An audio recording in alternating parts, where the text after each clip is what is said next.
This video is the third of a three-part series on how we can respond to disclosures of sexual abuse.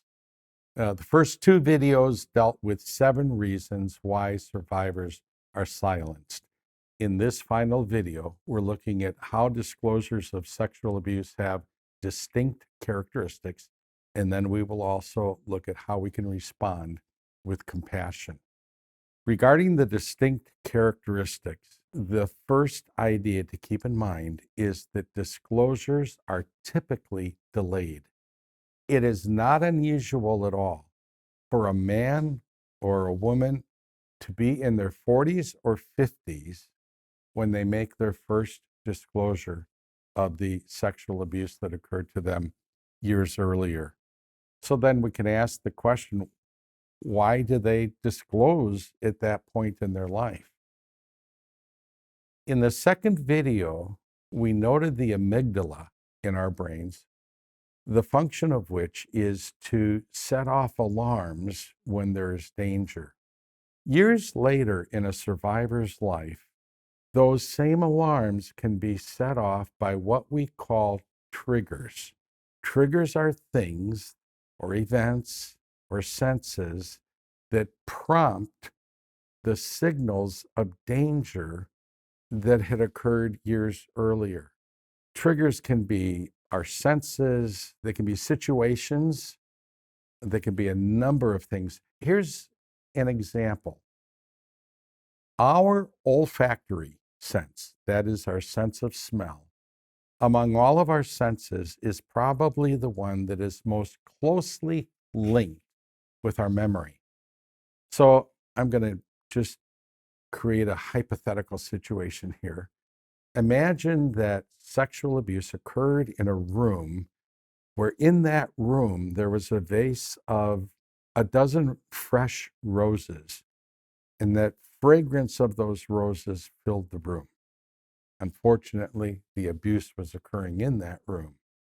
Years later, even decades later, the victim of that abuse might wonder why they feel nauseated or their pulse increases, their blood pressure goes up whenever they smell the fragrance of roses.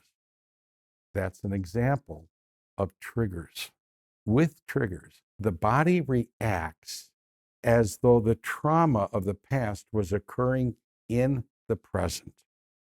On your screen, I'm listing for you just multiple examples of triggers, and there would be even more. But here are some triggers that could be common.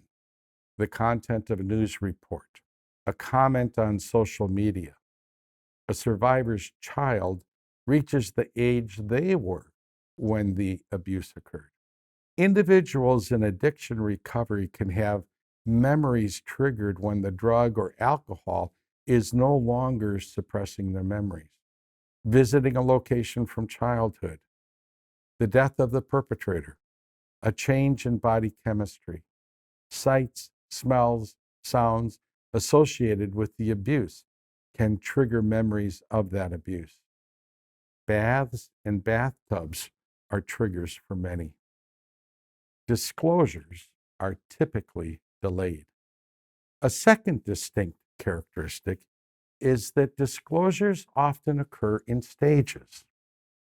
A female survivor of abuse might say in the initial disclosure, I felt really uncomfortable when he, the perpetrator, would touch me. Later on, as more of that disclosure is given, that same survivor might say, it was really painful when he forced his penis into me. Disclosures are given in stages. Many times my wife and I have talked to people, and sometimes they're giving their first disclosure. And early in the conversation, there might be a statement like this, well, yeah, he touched me a couple times. Later on, within that same conversation, maybe 20 minutes later in the conversation, that same person would say, well, it was more than a couple times. I think it actually happened many times. Disclosures occur in stages. Here's an important lesson for us to know regarding these stages of disclosure. Sometimes the person listening, as the details are given and more is disclosed, the person listening might think, is this being exaggerated? And they may make a statement such as, well, if that happened, why didn't you tell me that the first time? That statement to the survivor sounds like, you don't believe me, do you? You think that if it really happened, I would have told you everything at once. But the fact is this: survivors reveal their abuse in stages because what they are doing in the process is gauging safety. Are you a safe person? But they're also dealing with the reality of the abuse themselves. Sometimes they themselves don't even want to hear their own disclosure. But as they're ready to deal with it, they will disclose it if the person listening is safe. So disclosures progress when the person disclosing knows that the one to whom they are disclosing is a safe, non-condemning person. Another distinct characteristic of disclosures is that the initial disclosure may not reveal the perpetrator. This is especially true when the perpetrator is someone within the family system: father, mother, aunt, uncle, sibling, a grandfather, grandmother, or a very close friend of the family. How can a child wrap their brain around being able to identify the perpetrator when the perpetrator was someone who is supposed to care for them and yet did the unthinkable to them? Dawn Scott Jones, in her book, When a Woman You Love Was Abused, stated this: it is easier for a survivor to believe that the abuse was his or her fault than to admit that the person who was supposed to love and protect her actually harmed her. And she goes on to say that the abuse of a mother towards her child goes against everything we are taught about motherhood. So we come to the third and final section of this video series: how can we respond with compassion? I want to go back to that cafe scene that I set for the first video of this series. You're at a cafe with a very good friend, drinking coffee together. You get together often. You know this person well. You've shared work stories, family life stories, and this is just another occasion when you're getting together. On this particular occasion, though, you're sharing some memories from childhood. And your friend across the table, whether man or woman, your friend across the table puts their head down. There's an awkward pause in the conversation. They lift their head slowly. They're glancing side to side. They lean into you and almost in a whisper say to you, I was abused when I was 9 years old. What's the first thought that comes to your mind? What do you think? What do you say? What do you do? I hope you realize now how amazing it is that your friend is disclosing to you. We've looked at many reasons why they've been silenced, and now you are the person they are trusting. So how do you respond with compassion? Well, my first recommendation is to listen patiently and do not end the conversation prematurely. So you're sitting across the table. What are you going to say? Some people would change the subject out of their own discomfort. Obviously, a poor response. Within the church community, the Christian community, it would not be unusual for the person hearing the disclosure to lean in and say, oh, let me pray for you right now. Now, that might seem odd to some. To others, it might seem, yeah, that sounds like a good idea. Actually, it's not a good idea at all. There'll be plenty of time to pray for the survivor. You can do that after your meeting with them, but not at this point. Here's why. If you pray, if you change the subject, suddenly you are taking charge of that conversation. And by taking charge of that conversation, you have once again silenced the victim. Another observation I have about this is that sometimes there are people who will resort to prayer in that moment because it seems like the right thing to do. It's the spiritual thing to do, when actually what's going on within the person hearing the disclosure is a lot of their own discomfort. And so they want to pray because they just really feel uncomfortable right at that moment.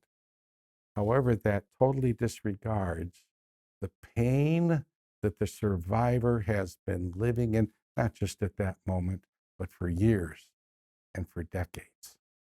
This is a time to listen and to not end the conversation prematurely. Acknowledging the pain of the survivor in that moment gives us a first clue as to how we might respond. Here is something that would be, I believe, okay to say. The person has just told you they were sexually abused when they were 9 years old, and you lean into and say, that had to be so painful. As I've already stated, survivors, when they're giving their disclosure, are measuring the response of the person listening. Your patience will facilitate trust building. It's amazing that they shared with you. They're trusting you because it's amazing because trust has been so difficult. The trust that they should have been able to put in a person in the past was the one that abused them. The fact that they're trusting you now is really an incredible thing. If you appear hurried, if you look at your watch, if you end the conversation, you will be abandoning them, rejecting them in their pain. Unfortunately, that's been going on all their life. You don't want it to continue. Stay in the moment. Listen patiently. Don't end the conversation prematurely. A second point for responding in a manner that's informed and compassionate is to keep your opinions to yourself. When a disclosure is given, sometimes the person disclosing will say who the perpetrator was. And you might be surprised if you know who the perpetrator was. Remember from an earlier video that perpetrators of sexual abuse not only groom the victim, but they groom the community. They gain a position of respect so that no one will ever suspect them of the abuse. So when you hear the name, you might be surprised, and you might end up saying, oh, wow, I never thought that so-and-so would do such a thing. Don't make that statement, because that statement to the survivor sounds like you kind of doubt whether or not that person really abused them.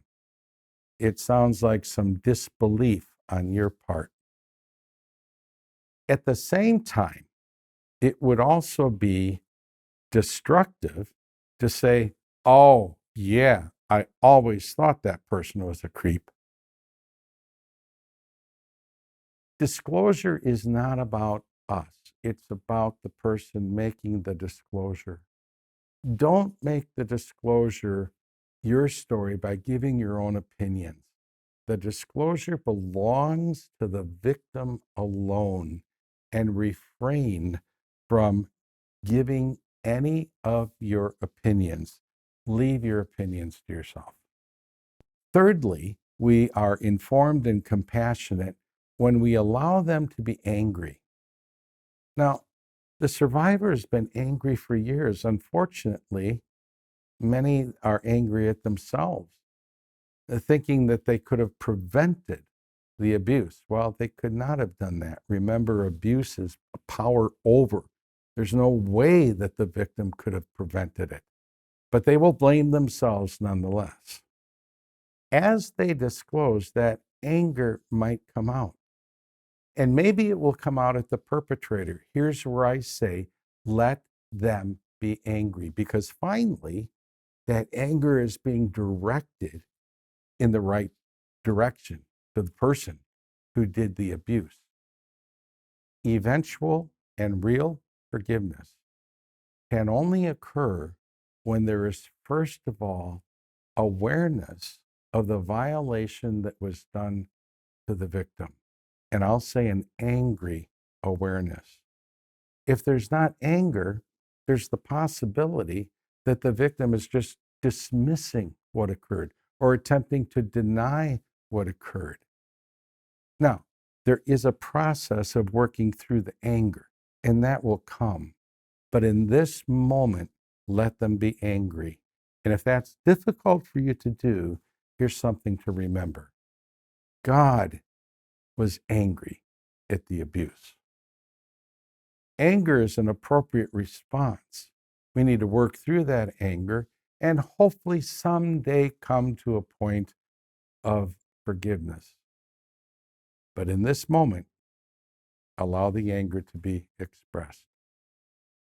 A fourth recommendation when hearing a disclosure is to encourage the survivor to get some professional help. Do that carefully, not in the sense of, wow, I really think you need some help.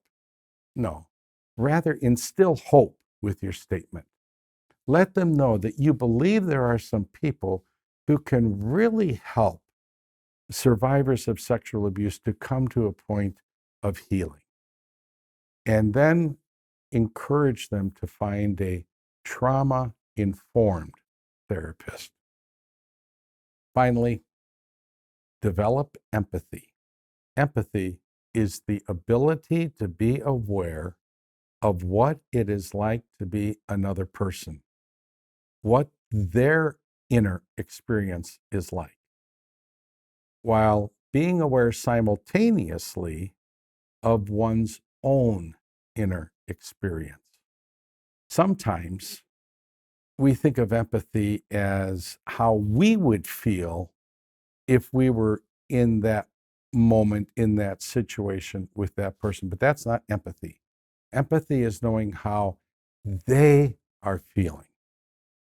Develop that empathy. Now, here's an important point. Most often, when disclosures are given, it's coming from a person years after the abuse. So they're older, and you're seeing them as older. You're seeing them as an adult.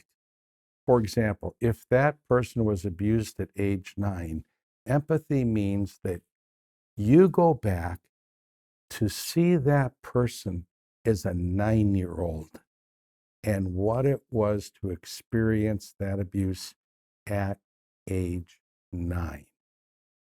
That's empathy.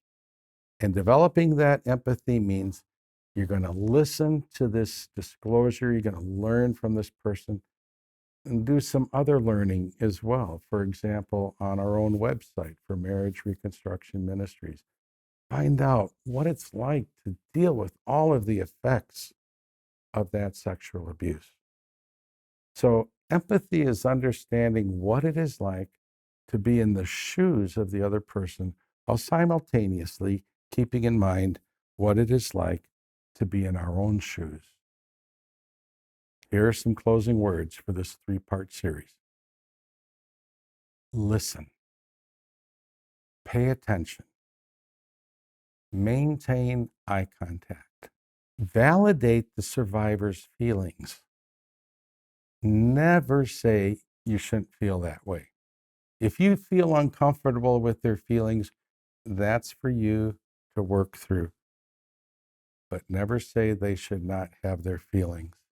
Never say, I know how you feel, because we don't. Never say, I understand, even if you yourself are a survivor of sexual abuse, it would not be best to say that you understand because every story is unique. The best thing that we can do is to validate, to nod our head, and to say, that had to be really painful.